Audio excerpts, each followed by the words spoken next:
This is my video for the Unit 4 discussion, and I'm trying a different program because Zoom says I need an update, and since I work from home, I don't have time. I'm not able to get it into the IT guy right now to get the update done. So, Unit 4 focuses on the vice presidential debate, and so I want to talk about some of the differences between this debate and the previous debate between Donald Trump and Joe Biden, along with one of the concepts from chapter 10 that I was reading.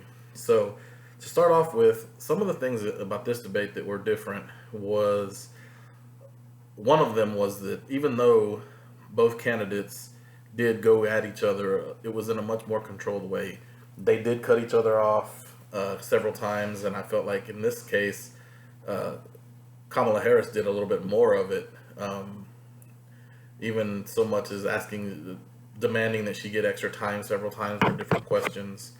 So, I felt like that was there, but it wasn't in the same rude manner that we saw in the previous debate. They were still somewhat professional, even though they kept cutting each other off and arguing a little bit. And I think part of that goes to the job that the moderator did. One of the things about the moderator is in the early parts of the debate, I thought she did a very good job of keeping them on task, keeping them on the question, trying to limit their interruptions, giving them equal opportunity. As we went forward towards the latter half of the debate, I felt like she lost a little bit of control, and I think part of that was, again, I alluded to just a while ago, Kamala Harris saying, "Well, I think I deserve my 30 seconds, or I deserve to defend my position. He attacked my record, and this and that." And then, the bigger part for me was that then she would go on and sometimes talk about things that were not even related to the question, and I'll get to that more in just a bit. As far as the topics of the debate, I think many of these were standard topics we've seen in the election period with the previous debate and the things that were key issues in this past cycle. COVID, obviously, jobs, the economy. Early on there was a topic about the disability of one of the presidents because of their age was not able to fulfill their duties, and they had those discussions.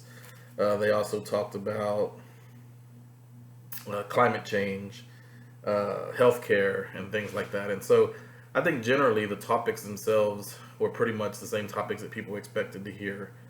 And then the differences, one of the things that I really want to talk about, and when we read the chapter, it talks about pandering and leadership. And one of the things that really struck me, I guess maybe I didn't notice the first time I watched this live back before the last election, was that I felt that Kamala Harris was trying to appeal more so to emotions than sometimes the actual topics. And a lot of this goes back to what Chapter 10 talks about in terms of, voters most times have their stance. They know what they are going to vote for. They know because they've heard it, whether it's misinformed, uninformed, partially informed.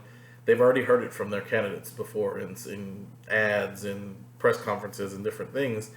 And so a lot of this conversation is not going to necessarily sway voters. There may be a few undecideds that could take something away from this. But I think what Kamala Harris did, and she's done this numerous times throughout her time in office as in this particular role. One instance she started off about the question, and I think it was about the age question about, if the president became disabled. Well, she started off with when she was first nominated and she thought about her mother and, kind of play this emotional card, talking, the historical card about being the first African-American vice president candidate. And all of those things were true. All the things that she did were true and said were true, but they didn't necessarily apply to the question.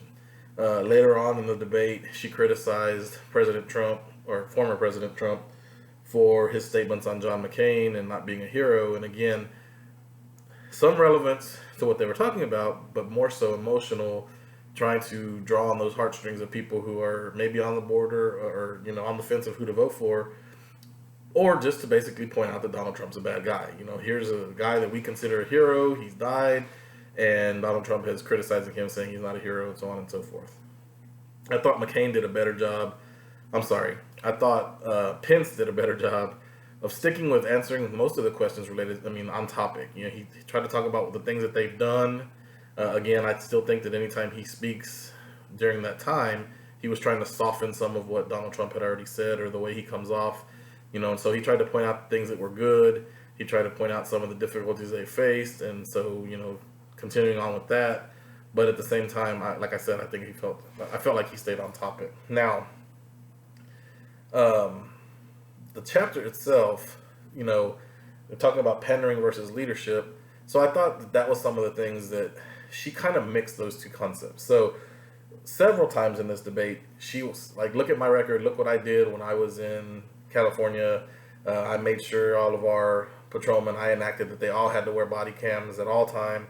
I did this, I did that. And so some of that is about leadership. She's shown that she has some leadership ability, but again, I still think she did it in a way that it seemed like she was pandering to her supporters.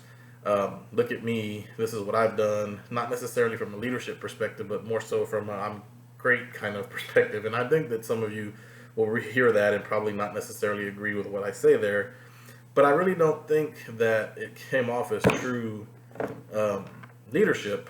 Just it was more of like she felt like she was being attacked by Pence, and so this was her response to that. This is what I've done. And also, I wonder, and this is more of a thought question, not for this because I'm running out of time here. I wonder if she wants to point out some of her leadership attributes because of the first question related to the disability of the president, and if he were to die in office, get sick in office, could she throw enough out there right now to say if she became president, people would have faith in that? Because as the vice president, she has to have that aspect as well, that, you know, even though she's not the one necessarily running for the main office, she could be in that role in some time. And so I think this was part of that as well. So I think there was a little bit of mixture of pandering and leadership mixed together. So those are my thoughts for this chapter. I'm not trying not to run over time. Hopefully everything works out with this video, and look forward to your comments. Thanks.